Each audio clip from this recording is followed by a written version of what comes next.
cette visite a suscité des provocations de la Chine.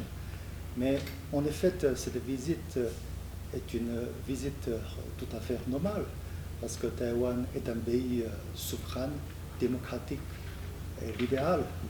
Et il a parfaitement droit d'accueillir tous les amis venus du monde entier. Et c'est dans ce contexte-là, la présidente des chambres des représentants américaines, Mme Nancy Pelosi, est allée à Taïwan.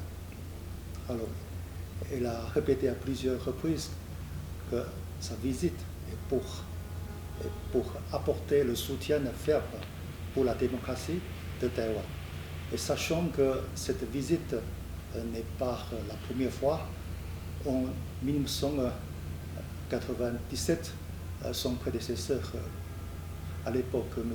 Gingrich, a déjà effectué une visite à Taïwan. Donc nous pouvons tout à fait juger que la Chine a voulu prendre cette occasion pour surréagir à cette visite. Donc selon vous, c'est un prétexte utilisé par la Chine pour menacer le détroit de Taïwan?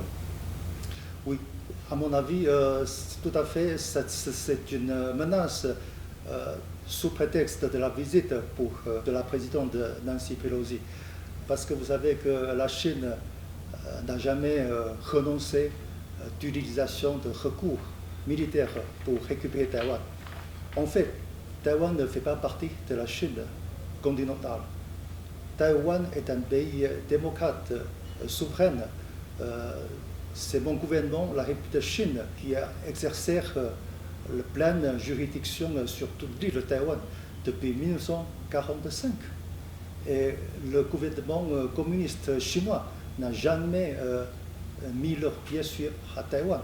Donc ce n'est pas logique pour la Chine de réclamer que Taïwan est à eux.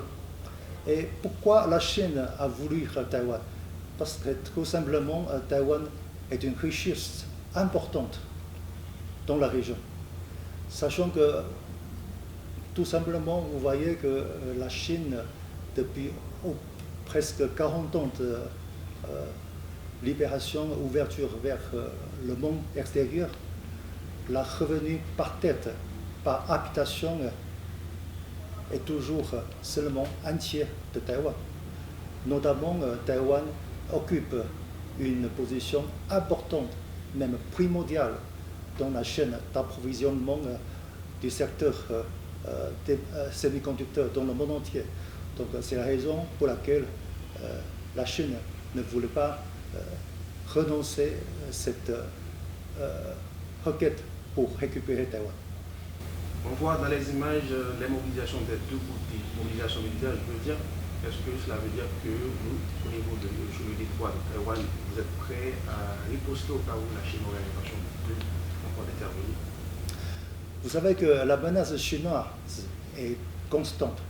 Depuis plusieurs décennies, Taïwan était toujours sous la intimidation et menace militaire chinoise.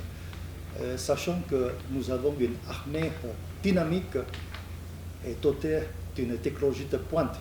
Donc nous sommes prêts à riposter, à réagir à toutes sortes de menaces militaires éventuelles. Et là, je suis confiant de notre armée, et sachant également que cette fois-ci, nous avons vu la mobilisation dans le camp démocratique, et nous avons reçu plusieurs soutiens et condamnations vis-à-vis de la Chine venant du monde entier. Et je suis sûr qu'avec cette alliance démocratique, nous sommes encore plus sûrs de pouvoir riposter toutes sortes de menaces militaires. Vous êtes satisfait de l'appui de la communauté internationale dans le cadre de cette affaire? Vous savez que depuis la guerre en Ukraine, le camp de la démocratie monde entière a manifesté une solidarité sans précédent vis-à-vis de l'invasion russe. Cette fois-ci, certes, ce n'est pas une invasion, mais il faut qu'on fasse tout. Il faut qu'on rassemble toutes nos forces ensemble pour prévenir une vraie invasion qui aura lieu sur le détroit de Taïwan. Et c'est la raison pour laquelle j'aimerais que, à travers des collaborations et les efforts communs avec la communauté internationale, nous allons rappeler la Chine à retourner à raison et d'arrêter de cette action militaire, exercice militaire qui est irresponsable et irrationnel.